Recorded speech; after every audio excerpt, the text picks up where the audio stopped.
Madame Ignoré sera là dans quelques minutes. Avant qu'on commence, je voulais juste vous informer que vous avez tous reçu ou que vous pouvez encore avoir à votre disposition des casques pour bénéficier d'une traduction instantanée. Donc, pour vous brancher sur les différents canaux, c'est le canal 1 pour français, canal 2 for English, canal 3 para espagnol, and canal 4 for Russian. Sorry, I cannot tell you canal 4 in Russian, but...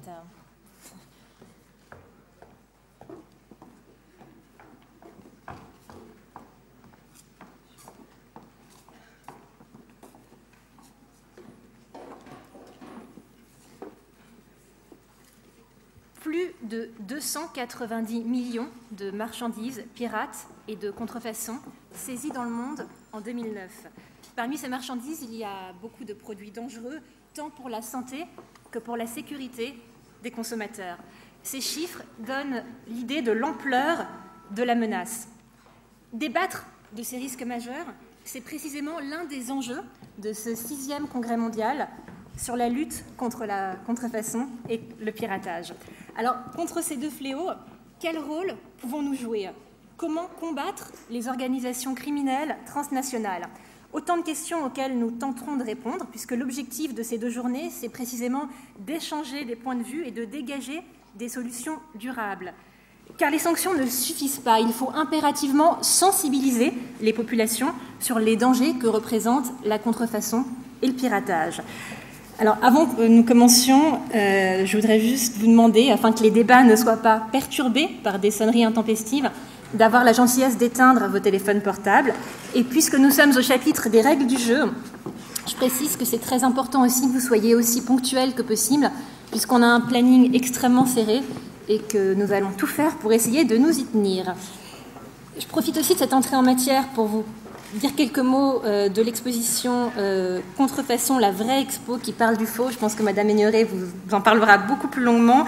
C'est une exposition qui a été initiée par le Comité national anti-contrefaçon et par l'INPI. L'INPI qui est beaucoup intervenu pour aider les pays émergents à comprendre les enjeux de la propriété industrielle par le biais de négociations bilatérales, puisque c'est cette coopération internationale qui est plus que jamais indispensable. C'est tout le sens de ce congrès que nous avons le plaisir d'ouvrir avec l'intervention de Madame Claudie Ignoré, présidente d'Universcience, spationaute et ancienne ministre. Madame la ministre, vous avez la parole.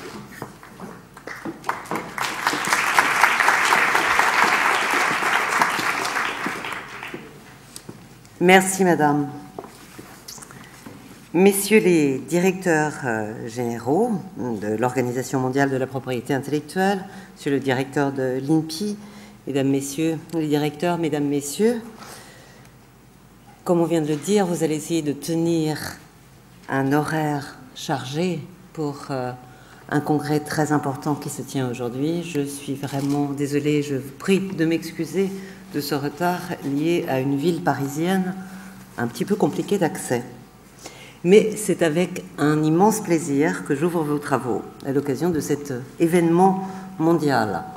Ça n'est pas si fréquent à Universcience, dans cette belle maison, que d'accueillir un congrès mondial, votre congrès mondial, sur la lutte contre la contrefaçon et le piratage.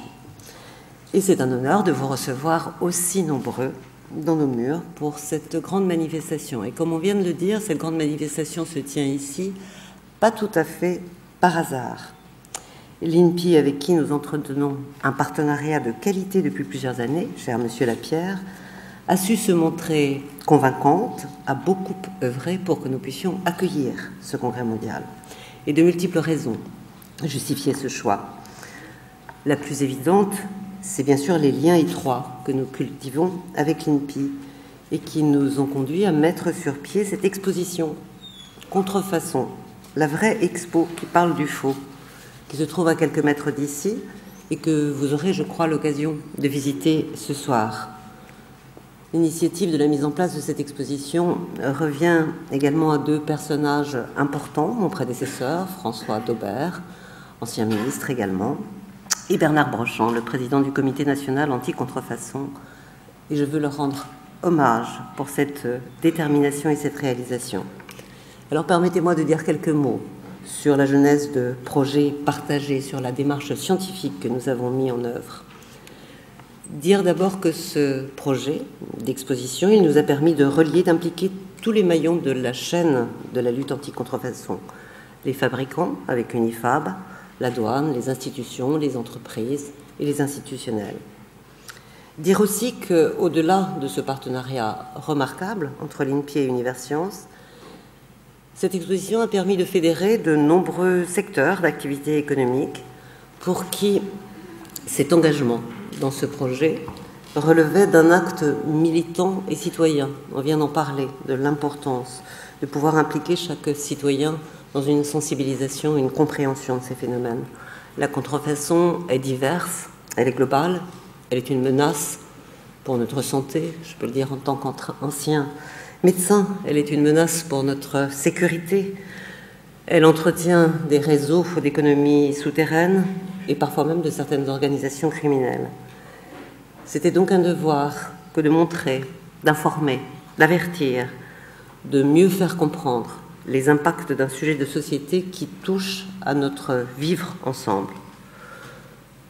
Le but était de donner à nos visiteurs des clés de compréhension pour le faire réfléchir et puis éventuellement modifier ses comportements de consommateurs, comportements de citoyens. En ce sens, je crois que cette exposition montre bien ce qui est le propre de la mission de cet établissement qui vous accueille, partager des éléments de la culture, de la science, de la technologie, de l'économie, parce que ça peut considérablement éclairer nos choix et nous aider à anticiper leurs conséquences. Cette exposition, vous le verrez, elle est présentée de manière ludique, de manière pédagogique, elle permet de s'instruire en s'amusant, c'est la façon dont on essaie de le faire dans cette maison. C'est aussi une mission éducative que doit jouer Universcience pour faciliter le partage des connaissances, donner ses clés de compréhension, susciter l'éveil, susciter la curiosité, se faire poser des questions différemment, ne pas se laisser trop imprégner par des flux d'informations sans avoir quelques clés pour mieux y circuler. Et je crois que nous ne nous sommes pas trompés avec cette exposition, puisque déjà 200 000 personnes l'ont visitée. Ça représente 25 000 visiteurs par mois qui passent, qui réfléchissent grâce à cette exposition. Et vous le verrez ce soir, cette exposition dévoile la diversité, l'importance du phénomène de la contrefaçon, ses enjeux globaux, ses enjeux juridiques. Elle sensibilise aux droits de la propriété intellectuelle, à la protection de la création et de l'innovation. La contrefaçon menace en effet l'innovation, alors que celle-ci doit être protégée, encadrée. C'est un sujet qui m'est cher parce que cette maison Universcience, vous aurez sans doute l'occasion de le découvrir, c'est aussi une vitrine du savoir-faire scientifique, savoir-faire technologique. Nous avons des espaces dédiés à l'innovation, à ses usages, à ses applications.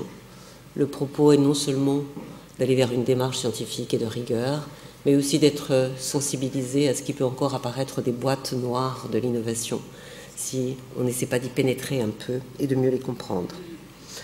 Donc des espaces dédiés à l'innovation, Tech Gallery, observatoire des innovations, qui permet d'expliquer au public le processus d'innovation technologique dans toutes ses dimensions, et bien sûr l'importance de la propriété intellectuelle qui vous réunit aujourd'hui. Et vous allez pendant ces 2 jours discuter de sujets passionnants. Ce 6e congrès mondial mettra l'accent sur la recherche de solutions durables, en présentant bien sûr les menaces que représente la contrefaçon, le rôle des entreprises pour promouvoir le respect de la propriété intellectuelle. Je ne vais pas prendre la parole plus longtemps, simplement vous souhaiter des travaux riches, des travaux fructueux, des échanges dans vos diversités d'approches. Et puis j'ajouterai peut-être quelques moments agréables passés ici dans cette Cité des Sciences à Universcience. Je vous souhaite une très bonne journée de travail. Merci.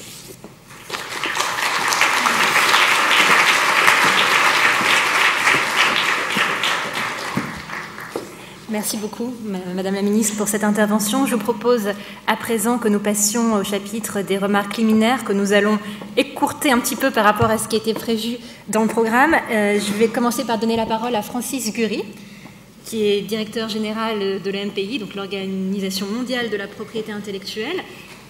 Monsieur Gury, bonjour. Qu'attendez-vous de cet événement Qu'attendez-vous de cet événement Bonjour. Bonjour. Permettez-moi tout d'abord de saluer tout le monde, de souhaiter le bonjour et de bienvenue à tout le monde de la part de l'Organisation mondiale de la propriété intellectuelle. et de dire comment nous sommes à l'Organisation mondiale de la propriété intellectuelle contents d'avoir la possibilité de coopérer dans ce partenariat. Qu'est-ce qu'on attend? Je pense justement ce qu'on attend de ce congrès, surtout, c'est le renforcement de la coopération entre toutes les autorités que vous voyez représentées ici sur le podium. Et pourquoi? Parce que nous faisons face, je pense, d'un problème d'une très grande complexité. C'est un problème qui est multidimensionnel. Il y a une dimension économique, il y a une dimension culturelle, il y a une dimension sociale, il y a une dimension politique à la contrefaçon et la piraterie. C'est aussi un problème qui est de nature internationale maintenant, et je pense que c'est pour ces raisons un problème qui exige une coopération entre toutes les autorités qu'on voit représentées ici sur le podium, notamment les autorités nationales qui coopèrent au fin d'un problème international, mais aussi les organisations business, la Chambre de commerce internationale, l'Organisation mondiale de la douane, Interpol. Je pense que cette coopération, justement, est absolument indispensable vu la nature du problème. Merci beaucoup. Alors, s'il est une institution qui joue un rôle essentiel dans la lutte contre la contrefaçon en protégeant à la fois les brevets et les idées, c'est bien l'INPI. Bonjour Yves Lapierre. Donc, vous êtes à la tête de cette légendaire maison. Que pouvez-vous nous dire du travail mené par l'INPI pour justement faire en sorte que cette coopération internationale soit aussi efficace que possible? Alors, avant de répondre à votre question, je voudrais, comme Francis Guéry, en tant que directeur général, effectivement, de l'Institut national de la propriété industrielle, qui est l'organisation invitante aujourd'hui, vous dire quel honneur c'est pour moi de voir ce panel mondial de gens, de directeurs, impliqués dans la lutte contre la contrefaçon. Et puis, c'est très important également de souligner l'importance que joue l'OMPI, que joue l'Office mondial des douanes, l'Organisation mondiale des douanes, que joue Interpol et que jouent les chambres internationales de commerce, qui sont les organisateurs de ce congrès. Alors, quel est le rôle de l'Institut dans la lutte contre la contrefaçon? Eh bien, il est multiple. D'abord, ce rôle, il s'inscrit dans une politique française très volontariste et également dans une politique européenne qui insiste beaucoup sur les moyens à mettre en œuvre sur la lutte contre la contrefaçon. En particulier, si je regarde les actions récentes de la Commission européenne, et en particulier l'action de M. Barnier, donc qui est le commissaire européen en charge du marché intérieur et des services, on a mis en place l'Observatoire européen de lutte contre la contrefaçon, et on est en train de mettre en place, et je pense que ce sera un outil extrêmement important dans ce combat, le brevet de l'Union européenne, ainsi que la juridiction européenne sur la propriété intellectuelle. Alors, pour revenir à la politique française de manière plus précise, un point important déjà, c'est que nous avons en France un dispositif légal qui a été mis en place en 2007, le 29 octobre 2007, qui est la déclinaison de la directive européenne qui a été mise en place en 2004. Dans ce cadre-là, nous avons un dispositif qui nous permet effectivement d'avoir les moyens légaux de lutte contre la contrefaçon. Et dans cette année 2011, nous allons conduire une évaluation de ce dispositif global. Nous sommes également mobilisés sur la lutte contre la contrefaçon à travers le secrétariat général du Comité national anti-contrefaçon, qui est présidé par M. Bernard Brochant, député maire de Cannes, et qui, dans un partenariat entre organisations publiques et entreprises privées, permet justement ce lieu d'échange, de débat et de mise en place des actions dans cette lutte. Je voudrais insister sur un point également très important, qui est au-delà des actions ordinaires, je dirais, de la lutte contre la contrefaçon, c'est la lutte contre la contrefaçon dans le domaine de Internet. Internet est un vecteur de plus en plus important dans la diffusion des faux produits, et donc ça constitue aujourd'hui un défi majeur. Nous avons mis en place, fin 2009, une charte qui justement permet de faire travailler ensemble les organisations, les serveurs et les détenteurs de droits, et de mettre en place des bonnes pratiques. Et je pense que dans le cadre de ce congrès, nous pourrons échanger sur justement cette bonne pratique. Merci beaucoup pour ces remarques liminaires. Pour le prochain intervenant, je vais vous demander d'être extrêmement indulgent parce que je vais tenter de le présenter par respect pour lui en espagnol. Les propongo escuchar al director general del INPI, el Instituto Mexicano de la Propiedad Intelectual, el señor Jorge Amigo Castañeda, que fue el organizador del último congreso que tuvo lugar en Cancún. ¿Qué es lo que considera que ha cambiado desde entonces? Muchas gracias. Voy a hablar en español. Primero, la primera diferencia entre Cancún y París es el clima. Es muy parecido, depende de la época del año, pero me siento muy a gusto de estar en la ciudad luz y en la ciudad de la ciencia, sobre todo tomando en cuenta que hay uno de los convenios más importantes a nivel mundial, que es el Convenio de París, y que en próximas semanas cumplirá 127 años. Lo importante de Cancún para acá son varios temas. Uno, se refiere a la cooperación y a la coordinación, y en Cancún se reafirmó que los problemas de falsificación y piratería no pueden ser resueltos de forma individual. Se discutieron algunos acuerdos regionales o multilaterales, como el proceso de Heiligendamm, y un segundo, que es el ACTA, o el Anti-Counterfeiting Trade Agreement. Va a haber un panel sobre eso, que ha sido altamente interesante desde hace unos meses para acá. Un segundo resultado es el tema muy peligroso de los riesgos para la salud y seguridad. Ya no hablamos de piratería de ropa o de zapatos deportivos.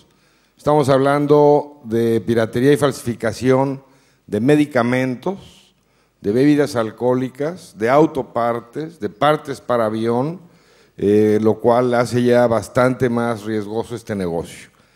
Otro tema importante de Cancún para acá fue el tema de la sensibilización, y se discutieron los esfuerzos de la OCDE para perfeccionar el modelo económico y tomar en cuenta toda la experiencia de la Organización Mundial de la Propiedad Intelectual y de BASCAP para el análisis del consumidor. Y finalmente, otro tema importante es la cooperación entre las autoridades de todos los países para poder atacar de manera efectiva el tema de productos falsos o piratas que se venden a través de Internet. Voy a tomar un minuto para decir que el señor Robert Greenhill, director ejecutivo del Foro Económico Mundial, que acaba de tener lugar, emitió un reporte que se llama Riesgos Globales 2011 y dijo algo que me parece que nos debe de preocupar a todos, que es la economía ilegal, la corrupción y el Estado frágil vienen juntos en una muy peligrosa combinación. Para tener una idea de lo que está pasando en el mundo, en un año hubo falsificación de medicamentos por 200,000 millones de dólares. Una piratería de videos en la web de 60,000 millones de dólares. Piratería de software, 50,000 millones de dólares. Y de cigarrillos, 50,000 millones de dólares. En esos cuatro rubros hablamos de piratería y falsificación de 360,000 millones de dólares. Lo que decía la ministra hace un momento tiene toda la razón. Esto le pega a la competitividad de cualquier país, o yo diría ya de muchos países, por lo que se hizo de Cancún para acá es tratar de coordinar autoridades, tipo, por ejemplo, Interpol, desde luego, autoridades judiciales, para ser más efectivos en el combate a la piratería y la falsificación. Merci beaucoup à tous les trois pour ces remarques liminaires qui nous permettent d'ouvrir ce 6e congrès mondial sur la lutte contre la contrefaçon et le piratage. Avant que l'on entame la première séance plénière, la séance plénière d'ouverture, je voudrais demander à M. Benoît Cœuré de nous rejoindre. M. Benoît Cœuré, qui est directeur général adjoint du Trésor et qui représente aujourd'hui à la fois Mme Christine Lagarde et M. Pierre Lellouche, qui n'ont malheureusement pas pu se joindre à nous. Merci. Merci Ariane. Messieurs les directeurs généraux, messieurs les ministres, bonjour à tous. Je voudrais d'abord vous transmettre les regrets de la ministre de l'économie, des finances et de l'industrie, Christine Lagarde, et du secrétaire d'État au commerce extérieur, Pierre Lellouche, qui n'ont pas pu venir. Leurs regrets, mais aussi leurs encouragements et leur sympathie, car les sujets que vous allez discuter pendant ces 2 jours sont au cœur de l'action économique de la France, non seulement au plan national, mais aussi au plan international. Et c'est sur cette dimension internationale que je vais insister aujourd'hui. Et à l'heure où la France vient de prendre la présidence du G20, un des objectifs de cette présidence sera de renforcer le cadre international des normes qui encadrent les échanges mondiaux, de manière à permettre un développement non seulement plus vigoureux, mais aussi plus équitable de ces échanges mondiaux. Et la lutte contre la contrefaçon en est une dimension tout à fait essentielle. Donc, regret, mais aussi encouragement et amitié de la part de mes 2 ministres. Alors, Madame Agnoret a déjà évoqué tous les enjeux sociétaux et j'oserais dire presque moraux de la lutte contre la contrefaçon et contre le piratage. Il y a aussi des enjeux économiques lourds qui ont commencé à être évoqués. S'agissant de la France, par exemple, le coût de la contrefaçon, c'est plus de 6 milliards d'euros par an, ce qui fait autant de pouvoir d'achat, autant d'emplois en moins pour l'économie française.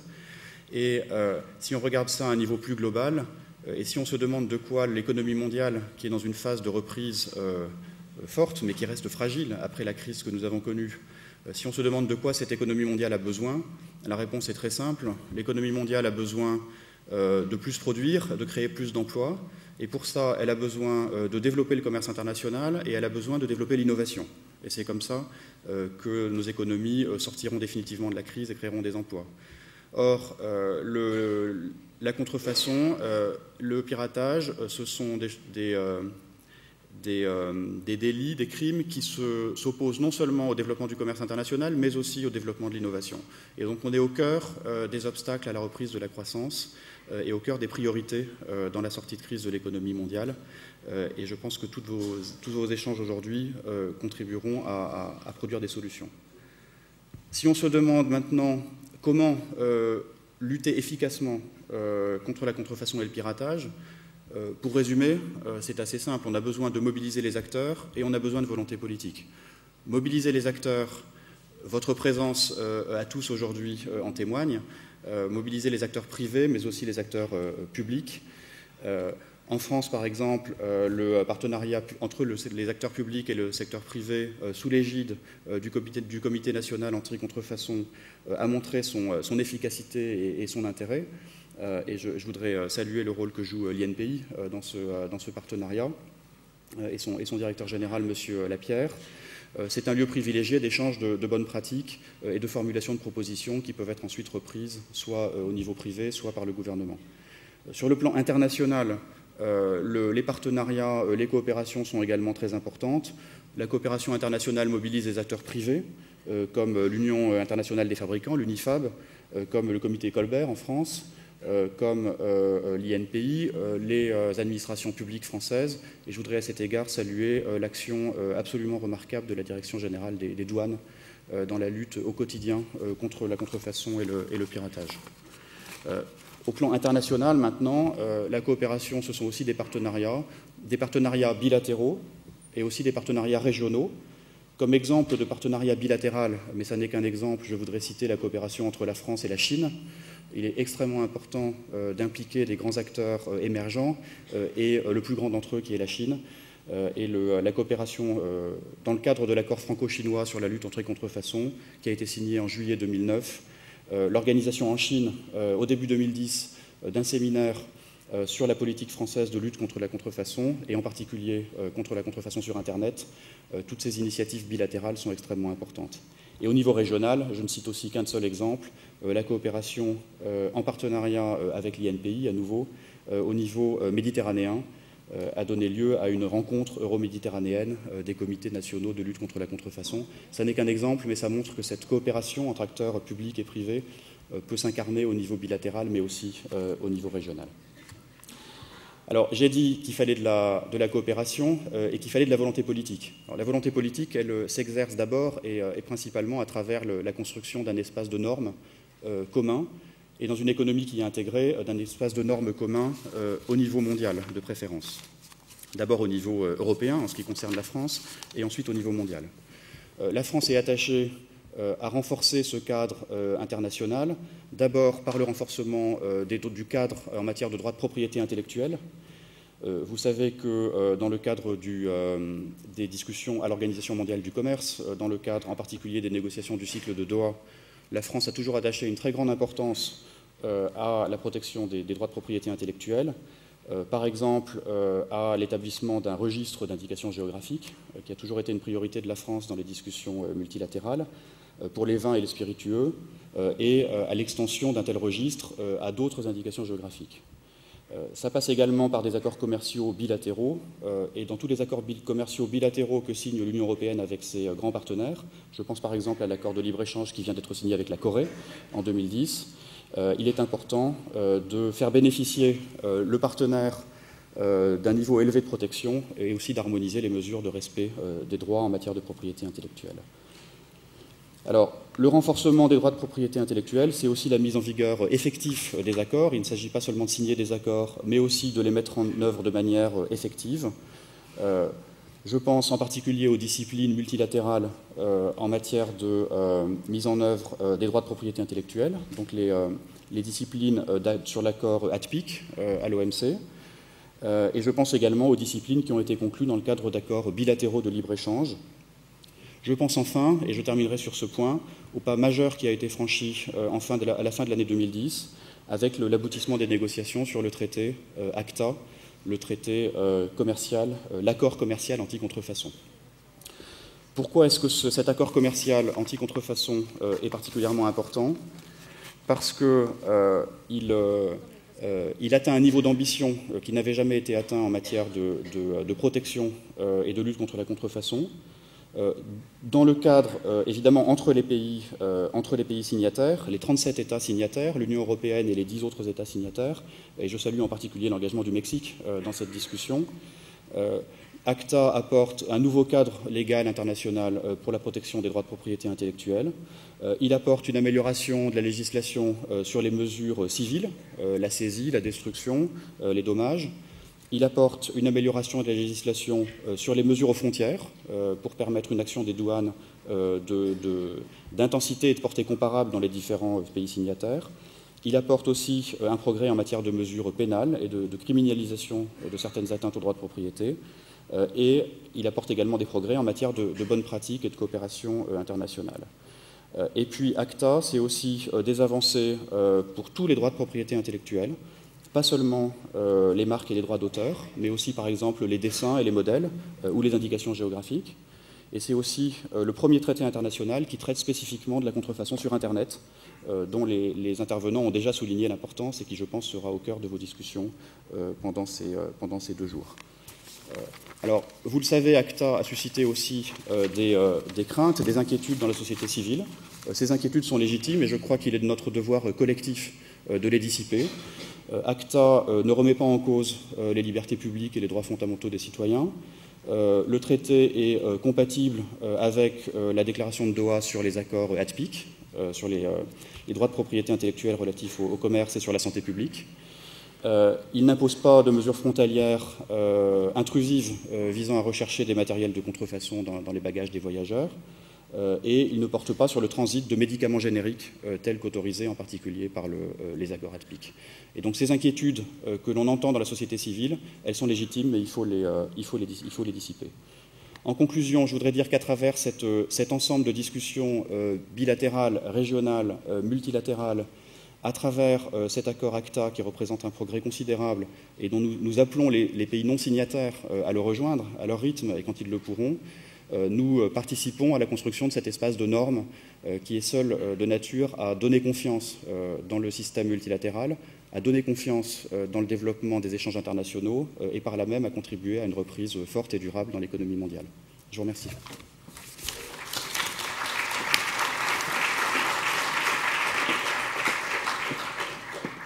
Merci beaucoup.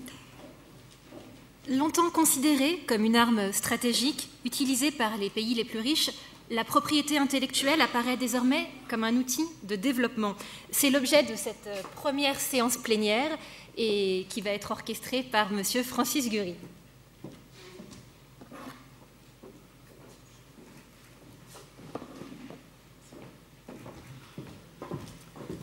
Thank you very much, and ladies and gentlemen, a very good morning to you once again. Let me just say a few words, if I may, right at the outset of this session, in particular on the theme of counterfeiting and piracy and why we have chosen all of the partners in this cooperation the particular theme of building respect for intellectual property. I think if you look at the theme of counterfeiting and piracy, or the subject of counterfeiting and piracy, one must acknowledge that it has been produced by a process of disruptive change, that we have experienced in particular over the course of the last 20 years, significant disruptive change. And let me cite in the first place the transition to the knowledge economy. We know that now in some economies the investment in intangibles is greater than the investment in tangibles.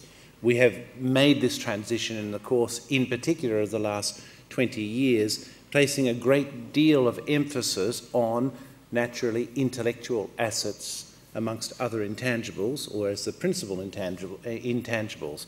And that is a process that has occurred in human history, or in the history of human society and human economies, rather recently and rather quickly. And one of the consequences of that transition is that there is not a widespread understanding in the community of the value of intangibles and the value in particular of intellectual assets and intellectual property and why we should respect them. Secondly, of course, we've had the very great disruptive change that has been brought about by technology and in particular by the internet, and we are still living that out, of course, every single day. Something arrives, a social consequence of this technology arrives, or a political consequence, which is new to us. But what it has meant for all of our creative industries is, of course, a process of convergence of the medium of expression of creative works, first of all, and the introduction of the most powerful distribution means instrument for creative works that humanity has ever known. And in that process of great structural change and the adaptation of business models to the new circumstances, of course, an opportunity for pillaging and for piracy has been created by the disruptive change. And in the last place, let me mention the disruptive change of globalization. Of course, it's not the first wave of globalization that the world has experienced. There was a major wave of globalization at the end of the 19th century with the railways coming in, with new communication means, shipping, the telegraph, and so forth. But what we have experienced over the last 20 years, again, in respect of globalization, has been really a massive and disruptive change, and it has introduced totally new supply chains for business around the world, and with them a greater opportunity for counterfeiting that we have seen. So I say all of this, that the counterfeiting and piracy are to be understood in the context of disruptive change, to emphasize the importance of the process of building respect for intellectual property, that in the very first place, before we do anything else, we have to try to transmit the message to the society at large of the value of human creation and the value of innovation in meeting the challenges of society, and thus the value of the economic incentives that intellectual property provides and the necessity for us to build respect for intellectual property in the process of dealing with counterfeiting and piracy. Let me turn now to four very distinguished speakers that we have in this session. I'm going to introduce them all and then ask them to follow suit, as it were, rather than you witness me jump up and down in between each speaker. We're going to start with Mr. Ron Noble, who, as you all know, is the Secretary General of Interpol, one of the key organizations in the world generally, but in particular in the world of counterfeiting and piracy. He will be followed by Mr. Cunio Mikuria, who is the Secretary General of the World Customs Organization, based in Brussels. Interpol, of course, is based in Lyon. Then we will hear from the private sector, and in particular, first of all, Mr. Gerhard Bauer, who is the President of the International Trademark Association for 2011, and finally from Mr. Jean-Guy Carrier, who is the Secretary General of the International Chamber of Commerce based here in Paris. So, Mr. Ron Noble, I invite you to take the floor. Thank you.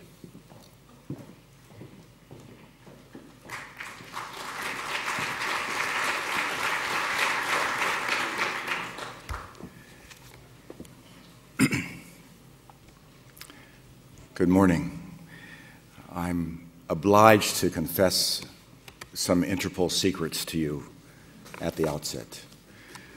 The first is that whenever I am addressing a distinguished group such as yourselves, I'm required to stand.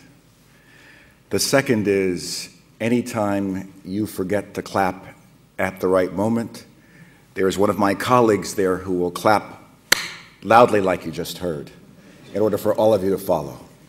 So with those two rules, we should have a great, great morning. This is true, I'm telling you, this is true. These were secrets, but they're true. Dear colleagues sharing a stage with me, distinguished guests, ladies and gentlemen, those of you who are so high that I can't see, but hopefully who can hear me, bonjour, buenos dias, assalamu alaikum, good morning. I'm deeply honored to be with you all here today in Paris. I've traveled to more than 140 countries worldwide as Interpol Secretary General. But I still consider Paris as one of the most enchanting and inspiring cities in the world.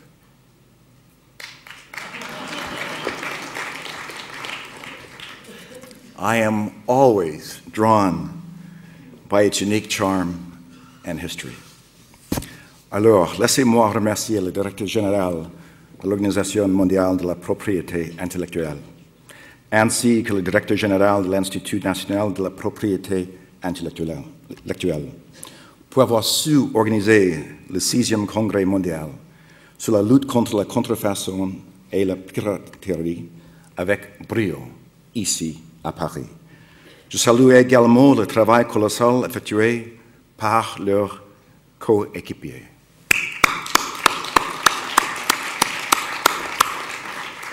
It is very gratifying to see that the collective efforts of the Global Congress Steering Group organizations continue to play an important role in bringing together the international community to focus attention on the myriad problems posed by counterfeiting and piracy worldwide. This is evidenced by the fact that over 950 participants from 100 countries have registered to participate with us and to share their expert knowledge, expertise, and determination to make a difference with like-minded individuals and organizations worldwide. But before I proceed further on with my formal remarks, I would like to offer a moment of silence and remembrance for Mr. Michel Danet, the former Secretary General of the World Customs Organization, who died over a year ago in December 2009. As we are all gathered here for the 6th Global Congress, let us remember that the first ever Global Congress on combating counterfeiting and piracy was hosted by Mr. Danet at the WCO headquarters in 2004. Mr. Danet was one of the founding fathers of this forum. As Secretary General of the WCO from 1999 to 2008, Mr. Dannet helped raise the global campaign against counterfeiting and piracy to the next higher level. He was one of Interpol's strongest partners in facing this deadly menace, and I just wanted to recognize him with a moment of silence right now.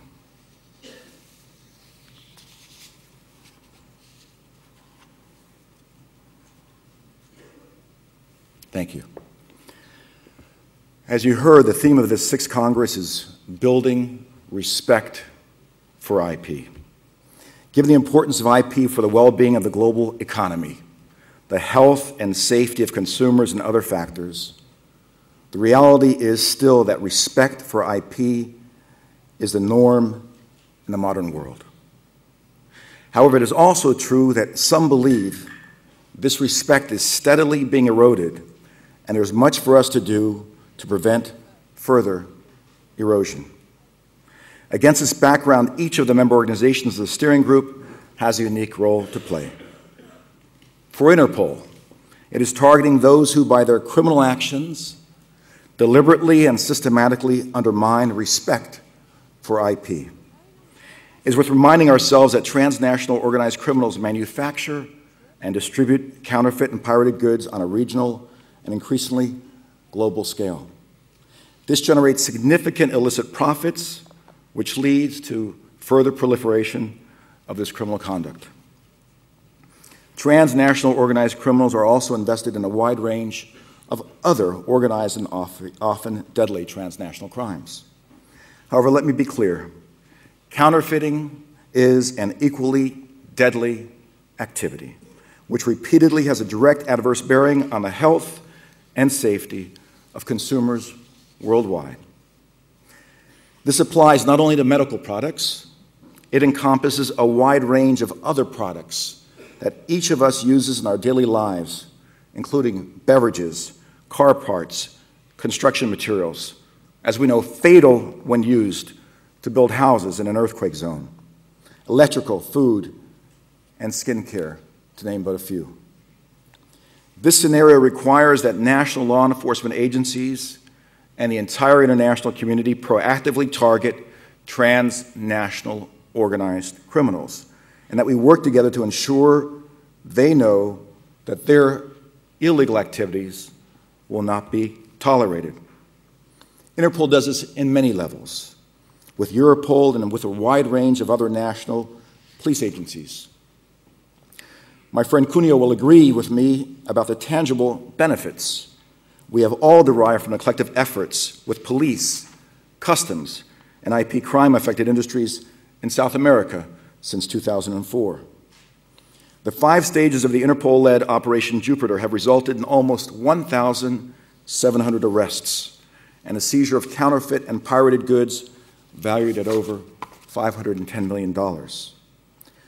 For the year 2000 alone, Operation Jupiter 5 resulted in the seizure of nearly 8 million counterfeit products, including construction materials, sport clothes, shoes, sunglasses, mobile phones, books, car parts, computer software, even alcohol, worth more than $200 million US.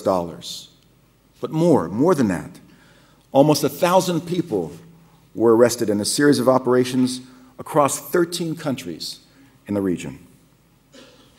These outcomes go far beyond the number of arrests and seizures. In 2010, something that would have been unimaginable in 2004 happened. Every South American country and Panama contributed to the operation, and across the region, there were a total of 673 cross-industry law enforcement operations. Another consequence is that policymakers in government and police leaders in South America are now more fully aware of the dangers posed by these crimes, but also how they can combine their efforts to combat these crimes. More resources are invested in fighting IP crime, in fighting piracy and medical product counterfeiting than ever before. For example, Chile and Peru now have dedicated national IP crime investigation units, and thousands of better-informed frontline police and customs officials are now actively engaged in this fight during the course of their duties each and every day. This picture is replicated in Interpol regions all over the world, including Africa, where the effects of counterfeiting are acutely felt by those who are the most vulnerable to cynical exploitation by transnational organized criminals. In recognition of the importance we place on protecting public health and safety through the combating of counterfeit medical products and other related pharmaceutical crimes, Interpol established a dedicated medical product counterfeiting and pharmaceutical crime unit in 2010. This delivered immediate benefits arising from a number of regional and global interventions in medical product counterfeiting and pharmaceutical crime. A few examples. Operation Mamba 3 led to over 375 premises, including pharmacies, warehouses, and shops in 7 East African countries being examined. Nearly 200,000 pills, as well as 9 tons of counterfeit, unregistered, and illegally diverted products were seized. More importantly, some 50 cases were presented to the courts, and to date there have been 11 convictions, which was unprecedented in Africa and even around the world.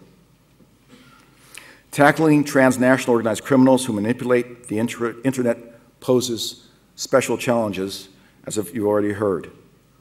Reflecting national alliances, Interpol, the WCO, and Impact particularly joined efforts to assist in coordinating a major customs, health, police operation involving 44 Interpol member countries, as well as, thanks to you, private sector partners in Operation Pangea 3 last October. Internet monitoring by all of us together and in a coordinated way revealed 822 websites engaged in illegal activity related to medical products.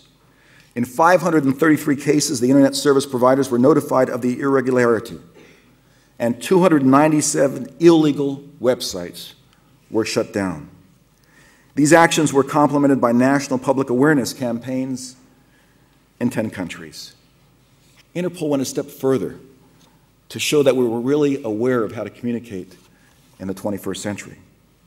We even put a video on YouTube during the week of action. We wanted to sensitize the public about the potential public health risk related to the purchase of medicine on illicit websites, and we wanted to communicate with them in a way and form that they could understand. The net result was law enforcement agency action in postal hubs and ports and airports, led to the inspection of over 278,000 packages. Of these, 11,349 were seized because they contained counterfeit or unauthorized medicines. A total of 2,300,000 pills were seized, with an estimated value of over $6.77 million US. And again, important, 87 people were arrested and or put under investigation for a range of these offenses. These operational successes against counterfeiting and piracy across and around the world are by any measure significant. Yet, with all the statistics that I've just shared with you, we still know it's not enough. Interpol is therefore working hard to build capacity and provide police and member countries with the tools, more tools, to do the job. The successful operational work I've described was not achieved by police alone.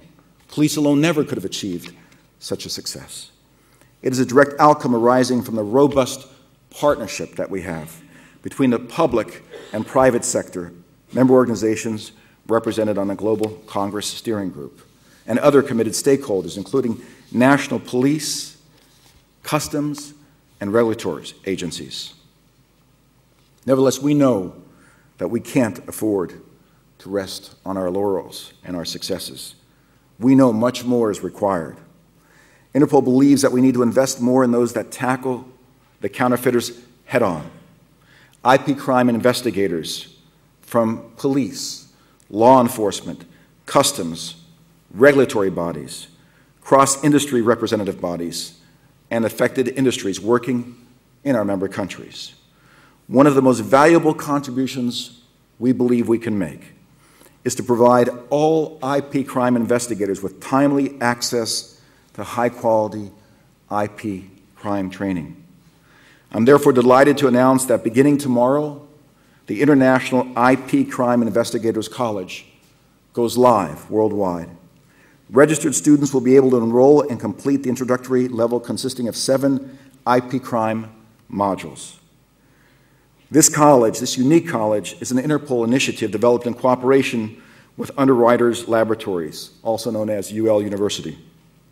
It is a fully interactive online IP crime training facility which benefits all law enforcement, regulatory authorities, and private IP crime investigators alike.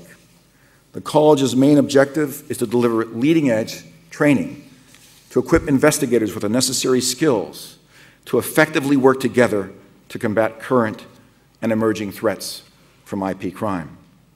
One of the boardroom dialogue sessions tomorrow is concerned with innovative public-private sector approaches to financing effective enforcement activities around the world.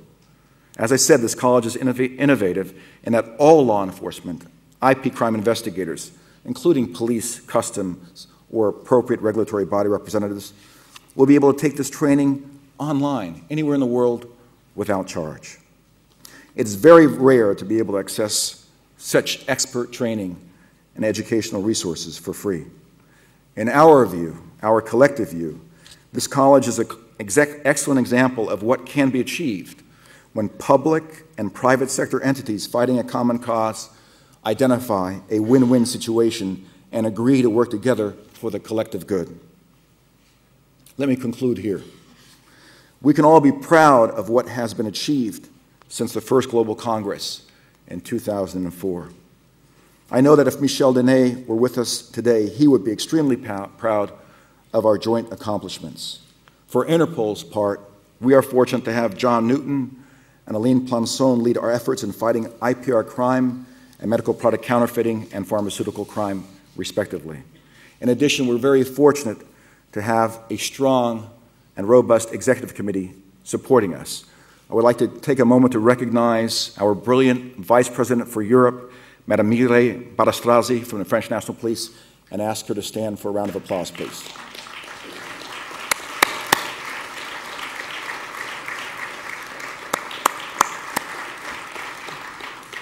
It's one of the few times I, as Secretary General, can order an Executive Committee member to do anything. So thank you. Merci beaucoup, Madame Barastrazi. I also want to recognize our national central bureaus and my staff here and worldwide for the invaluable support that they provide me and all of us. Interpol believes that one of the best ways to ensure respect for intellectual property is to enforce the law and to cooperate across borders and across disciplines. We will continue to work with you in the future to ensure that laws designed to protect intellectual property, especially those affecting public safety, are enforced in all of our 188 member countries. In doing so, we will come closer to our vision of a safer world. I wish all of you a successful 6th Global Congress on combating counterfeiting and piracy, and a wonderful stay in this great city of lights. Merci beaucoup. Thank you very much.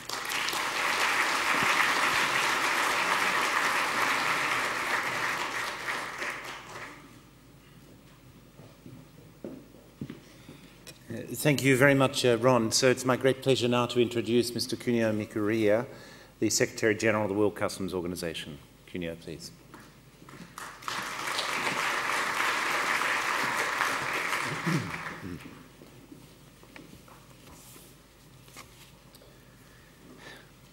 Bonjour à toutes et tous. Le 17 janvier dernier, un policier sud-africain a été assassiné parce qu'il luttait contre la contrefaçon et le piratage. Son nom est Johan Nautier. Il était père de famille et un collègue intègre. Mais ce n'est pas le seul.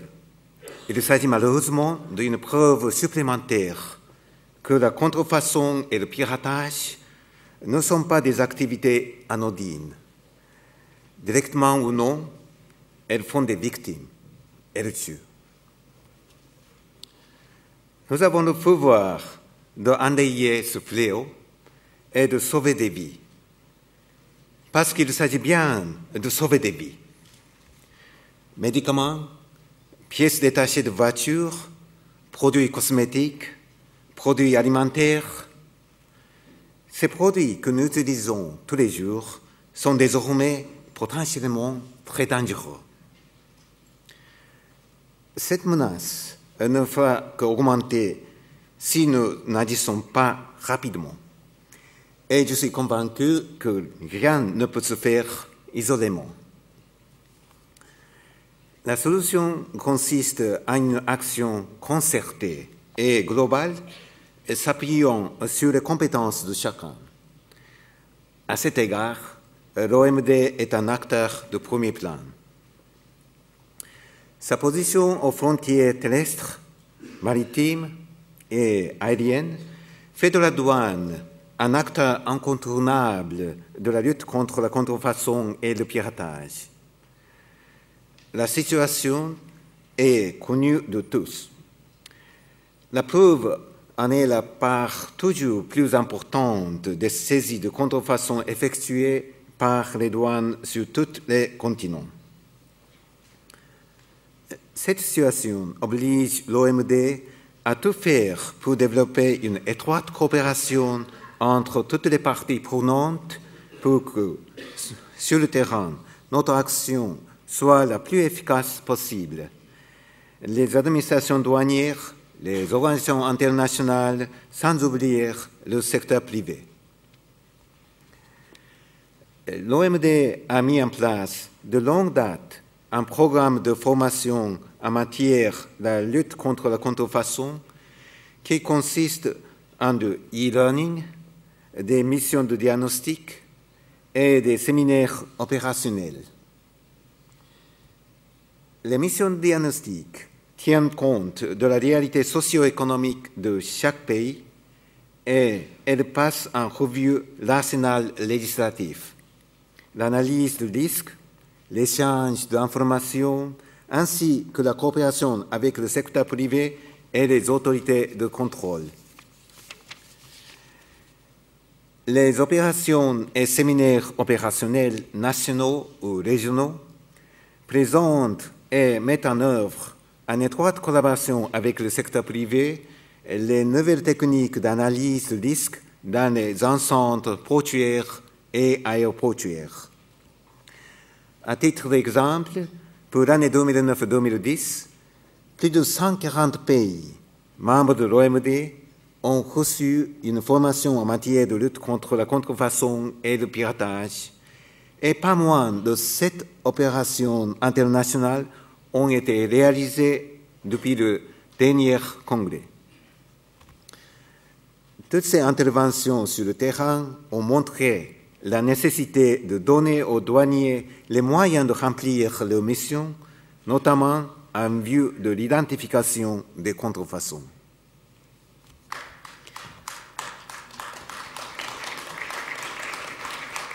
Merci. En effet, par comparaison avec la drogue ou les armes, la contrefaçon en général et la contrefaçon de médicaments et autres produits dangereux en particulier pose aux douaniers des problèmes aussi simples que leur identification. Afin de surmonter ces difficultés, l'OMD, en tant que force de proposition, a décidé de tirer parti de toutes les possibilités offertes par les nouvelles technologies pour offrir des solutions concrètes. En appui ou en complément de ces missions sur le terrain, un outil de formation continue à l'identification des contrefaçons a donc été développé et mis en place en partenariat avec les fabricants concernés. Nous l'avons appelé IPM, pour l'interface entre le secteur privé et les membres. Je veux d'ailleurs remercier les douanes ainsi que les titulaires de droit ici présents qui ont largement contribué au lancement de cet outil. Cet outil d'information et de formation continue est constitué d'une base de données accessible en ligne qui permet aux titulaires de droit de tout secteur, en temps réel, de mettre à la disposition des douaniers de terrain des informations sur un produit ainsi que des indications permettant de distinguer un vrai d'un faux et de contacter les titulaires concernés. IPM a été développé pour être accessible aux douaniers des trains partout dans le monde via des interfaces simples d'utilisation dans la langue, de façon continue et dans un environnement sécurisé. Ce sont aujourd'hui près de 70 administrations douanières de tout continent qui ont exprimé leur volonté d'utiliser ce nouvel outil. Il est bien entendu que IPM sera proposé à toutes les agences nationales et internationales impliquées dans la lutte contre la contrefaçon et le piratage, car la coopération est la clé de notre succès. Avant de conclure, je tiens à remercier le président Sarkozy et le comité d'organisation pour avoir rendu possible l'organisation de ce 6e congrès mondial qui se doit d'être fructueux. Des échanges commerciaux qui augmentent et des effectifs en stagnation. Ce constat nous oblige, pour optimiser nos résultats, à développer une plus étroite coopération entre les administrations douanières et entre les organisations intergouvernementales. Nous avons tous un rôle à jouer. Nous devons le jouer ensemble et nous donner les moyens de nos ambitions. Je vous remercie pour votre attention.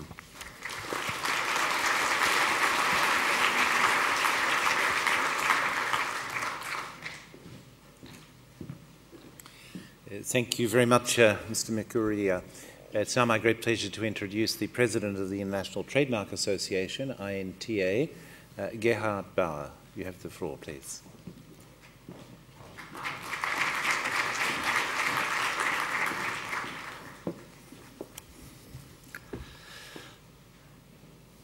Distinguished colleagues and guests, Mesdames et Messieurs, on behalf of the International Trademark Association, INTA, I am honored to address and welcome you to the 6th Global Congress on Combating Counterfeiting and Piracy here in Paris, a forum that continues to be an important channel for addressing how to more effectively work together to find stronger policy and best practices solutions in the fight against counterfeiting and piracy. We have an impressive program for you over the next 2 days, which could not have been developed without the strong leadership of WIPO, the generosity of the French host, IMPI, and the unfailing partnership of the rest of the steering group of which INTA is a part, Interpol, World Customs Organization, and ICC BASCAP. Thank you, Director General Guri, Secretary General Noble, Secretary General Mikuria, Director General Lapierre, Secretary General Carrier, and Director General Castaneda for your continuous support of this 6th Global Congress. I also thank Minister Hennier for addressing us today, as it is well known in the world that France is a leader among governments in the fight against counterfeiting and piracy.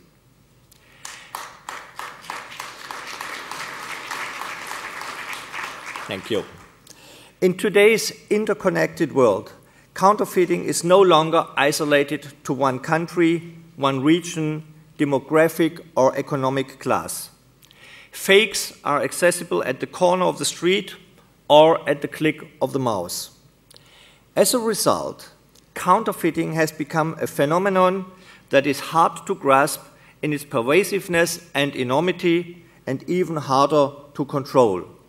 If just, for example, you think about the issue of transshipment of goods. Time and time again, we have seen, heard of, or read about the malicious effects of counterfeiting, such as counterfeit consumer goods like toothpaste or shampoo that have inactive at best, toxic at worst ingredients in them. The breakdown of automobile or other vehicles due to counterfeit spare parts, the ruination of legitimate businesses, or the discovery of organized crimes and maybe even terrorist groups using the proceeds of the sale of counterfeit and pirated goods to fund their activities. We may wonder exactly how many counterfeit products are being sold in the world today, but we cannot doubt the harmful impact of counterfeiting on economies, public health, and legitimate businesses. It is exactly for these reasons that anti-counterfeiting is a top priority for INTA. We strongly believe that governments at the national and international level must strengthen anti-counterfeiting laws and enforcement and cooperate more effectively. We have encouraged governments to work more closely with each other through international policy initiatives such as the Anti-Counterfeit Trade Agreement, ACTA, and we applaud interagency coordination of enforcement activities between countries. We also believe that industry and other stakeholders have a critical role to play, both in cooperating with government and working more effectively among themselves. I'm pleased to say that INTA, along with ICC BESCAP, participated in a leader summit yesterday of more than 30 associations to discuss how associations can better collaborate on specific projects. We came away from that meeting with some concrete next steps in the areas of, for example, building public awareness and continuation of the Business Response Group, a group of associations around the world that have provided industry input and support for the Anti-Counterfeit Trade Agreement, ACTA. We look forward to further developing these plans with other committed partners. The theme of this Global Congress is building respect for IP. During the course of the next 2 days, we will have valuable discussions on why and how building respect for IP is important to addressing counterfeiting and piracy, what are the best ways these problems can be addressed online, how enforcement of IP can be accomplished more efficiently and cost-effectively, and how customs and trademark owners together can better cooperate to stop counterfeits at the borders, among other topics. For INTA and members, these issues are of utmost importance in combating counterfeiting. We look forward to sharing our views with and learning from colleagues and Congress delegates. By this, I thank you very much and wish you all a productive Congress experience. Thank you.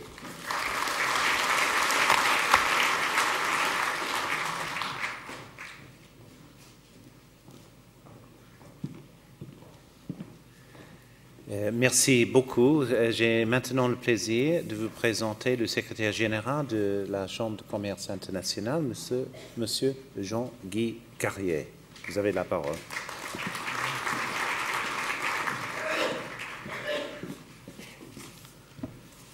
Bonjour et bienvenue à Paris pour ceux qui sont de l'extérieur, de d'autres coins du monde. Et salutations de tous nos membres sur le plan mondial de la Chambre de commerce internationale. One of the advantages of being the last speaker on a subject such as this is that it tends to concentrate your mind on the essential things that are left to be said. Some of the most important points dealing with counterfeiting and piracy have been eloquently stated by my colleagues. And so I will try to make my remarks brief and to the point. I think just to tell you where I would be coming from in terms of my perspective on this and that of my colleagues in the business community is to explain a bit what the ICC is and what its vision of the world is. So the International Chamber of Commerce was founded about 100 years ago, coming out of the chaos of the First World War, by business people who believed that increasing trade and investment between countries was one of the best ways to ensure continuing peace and prosperity in the world. So their vision of business went beyond the bottom line to include other aspects of humanity and interaction between business and society. And I think that is the vision that continues to inspire us to this day, and one of the, if you want, principles that underpins our involvement in this activity, in a series of activities. I have to say also they called themselves Merchants of Peace, which I thought was a pretty good marketing approach at that time and remains a very effective one this day. ICC has been specifically involved in activities that are central to this Congress and have been since the first Congress and to the entire movement to deal with this crucial aspect of economic activity and destructive effects on jobs and on economies. And we've had very specific initiatives, very business-oriented in that sense. One of them, a significant activity, is BASCAP, which is well represented in this Congress and has been in others. BASCAP stands basically for Business Action to Stop Counterfeiting and Piracy. It was created in recognition of the serious problem that we are all here to recognize and agree on how to address. The efforts of BASCAP and the member companies of BASCAP are focused on improving enforcement of IP rights at local, national, and international levels with the goal of curbing IP theft, counterfeiting, and piracy. Another important element of BASCAP's work is to increase awareness of the value of intellectual property so that we can build some respect for that entity and its importance to our economies. Despite all of our efforts, we obviously recognize that IP protection is still not a great priority with governments in the world.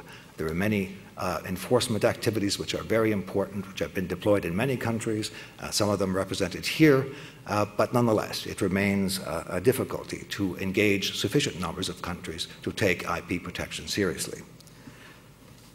We are trying to contribute to understanding of the problem in BASCAP and ICC by adding information, by commissioning and making public, objective, fact-based analysis and statistics through which we try to define the situation in ways that people will understand more clearly and more clearly draw conclusions that IP protection, in fact, is a vital asset to be protected. One report that we have commissioned and which is available here shows that global trade in counterfeit and pirated goods is resulting in more than $1 trillion in annual losses to global economies, governments, and consumers. We also calculate, and you can see the method and judge for yourself its soundness, but we believe it in fact represents a good reality, that the illegal business involved with counterfeiting and piracy is costing 2 million jobs per year. 2 million jobs per year just in G20 countries. At a time when joblessness and creation of jobs are both priority, first of all, a problem and one that is a priority for governments. So the impact goes beyond the usual substitution of products that we might imagine to, in fact, having a significant bottom line effect on jobs and the economy. As we embark on this 6th Global Congress, we face the tough reality that despite more visibility, more programs, and more cooperation, as I've said, among various stakeholders, the problem continues to escalate. There simply is no relentlessness in the activity that we're talking about. And perhaps from our point of view of business, more important is that it's a need for more governments to actually engage, recognize and engage in dealing with this significant problem. The agencies and organizations that are represented here are on the front line of enforcement and are doing a commendable job.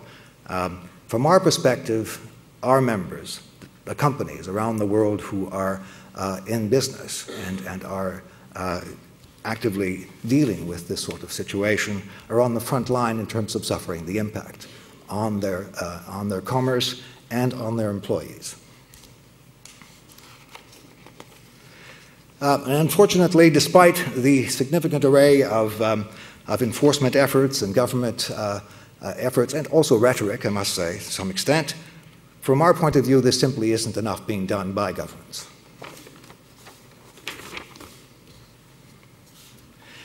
Despite that, of course, we recognize that it's not solely the job of government to address this situation and the deleterious effects it has on all of us, whether it's on economic activity or through impacts on health and other factors. Business clearly has a significant role to play, and throughout this week you'll be hearing about the work ICC is doing to combat counterfeiting and piracy. You'll have the opportunity the first to hear more about the new ICC BASCAP Commission study, impact study I referenced earlier, during a session immediately following this morning's break. We'll also be telling you about our latest BASCAP initiative to improve consumer awareness through a joint effort by business and government to help consumers understand the harm associated with their seemingly harmless purchases. And again, I think this is part of our drive to inform the discussion and the prise de conscience, the connaissance of the public about this problem, so that they in fact begin to assume the awareness that it is something that concerns them. Finally, I'd like to talk about one more BASCAP initiative that directly addresses our Congress theme, which is building respect for intellectual property. This is a report we are releasing here. There will be copies available for those who wish to use it. Because we believe that a critical element in the fight against counterfeiting and piracy is to do a better job at communicating what intellectual property really means. It's for these very reasons that BASCAP has produced a number of studies, and there are two major ones which are both available. You can go to any BASCAP member or to the BASCAP stand and avail yourselves of these reports. I certainly encourage you to use them. They will be available on the BASCAP internet site. And again, they're not just rhetoric and speculation. They are research which is based on some sound analysis, some facts and figures which we are comfortable with in terms of their method and in terms of their solidity and their ability to represent a reality in the world.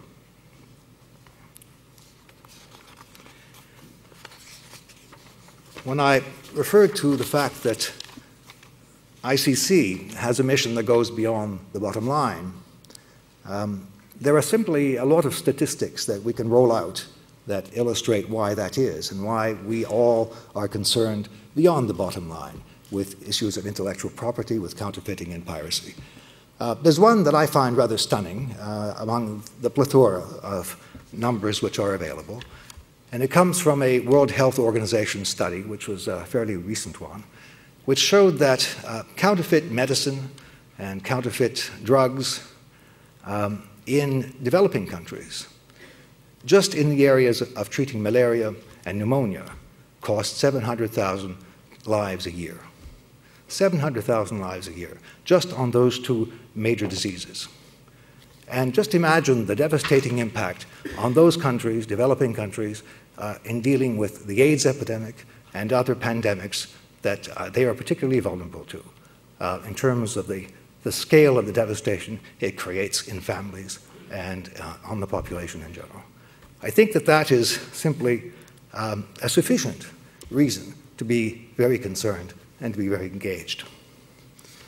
Now, the ICC is very much involved on the international scene in influencing the discussions and the specific agenda of the G20 countries.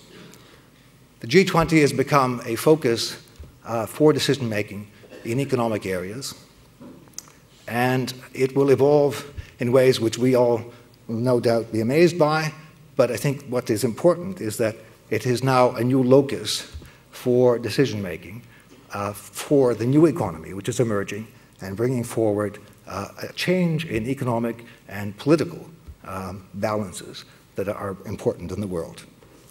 And the ICC engaged significantly in the last summit in Seoul, Korea, last November, and had an impact in terms of the discussions by G20 leaders. we want to take the message of this Congress about the importance of counterfeiting and piracy and government action to deal with them to the next summit, which is taking place in Cannes, France, in November of this year. So you can count on us to take forward the ideas, discussions, and mostly the actions that you wish to see taken by governments to that forum in November of this year, and prior to that, in discussions with governments that are already taking place. That is the role of ICC in this. It is our commitment, and I thank you for your attention. Thank you.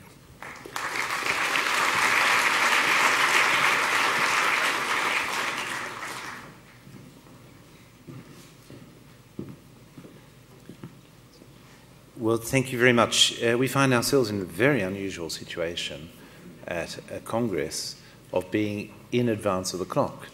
But I'm not going to let you escape just for one moment. I wanted to make a couple of brief remarks in conclusion to this session. First of all, I think it's a good example of the array and diversity of expertise that needs to be brought to bear on such a complex problem that we've heard. And also a very good example of the necessity to have a cooperation between the public sector and the private sector, as several of our speakers have just emphasized.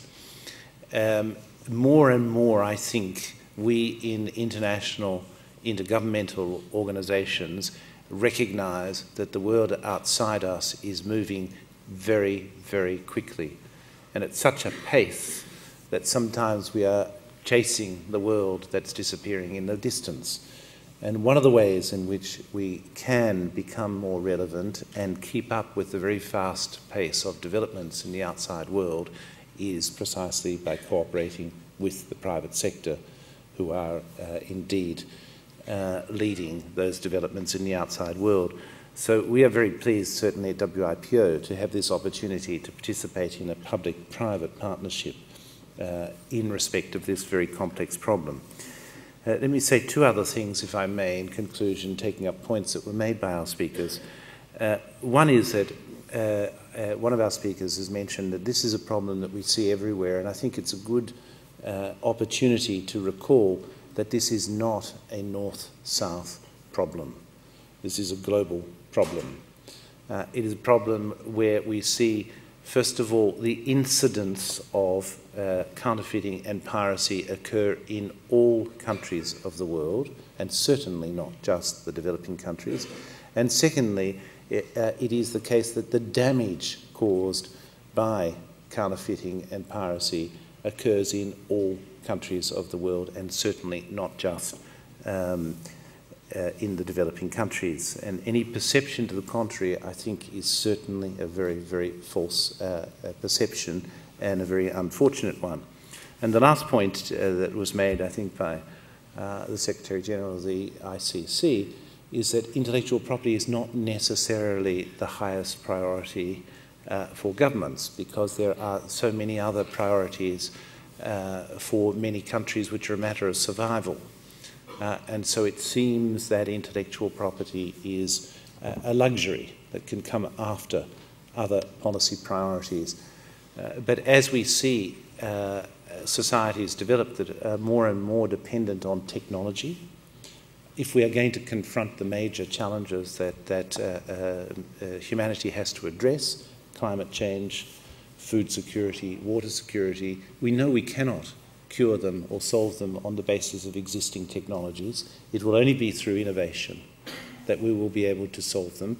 And intellectual property, of course, is the important mechanism that incentivizes that innovation.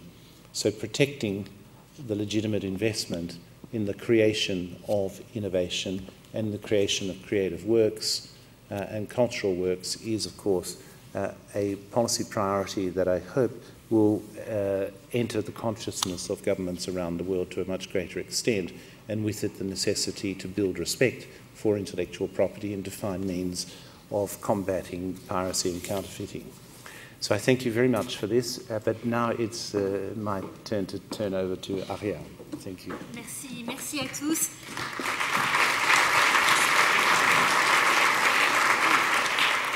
Merci à tous. Merci Francis Gury d'avoir dégagé une forme de pré-synthèse de cette première séance plénière. Après tous ces éclairages, je vous propose de prendre une demi-heure de pause. Et alors juste après, ceux qui ont prévu d'assister à la session de discussion intitulée « Créer et perfectionner les moyens d'une application des droits » pourront rester ici dans cet amphithéâtre. Les autres participants sont invités à basculer de l'autre côté du hall, dans la salle Louis Armand. Rassurez-vous, des hôtesses vont vous aider à vous diriger. Et alors, une fois que ces 2 sessions de discussion seront terminées, je vous invite à vous retrouver tous au restaurant à 12h45 pour le déjeuner. Et je vous demanderai en revanche d'être de retour à 13h45, puisqu'on prendra un petit café avant d'enchaîner sur la séance plénière suivante. Donc le prochain rendez-vous tous ensemble, c'est ici à 14h15 tout à l'heure. D'ici là, bonne session de discussion dans vos groupes respectifs et bon appétit, à tout à l'heure.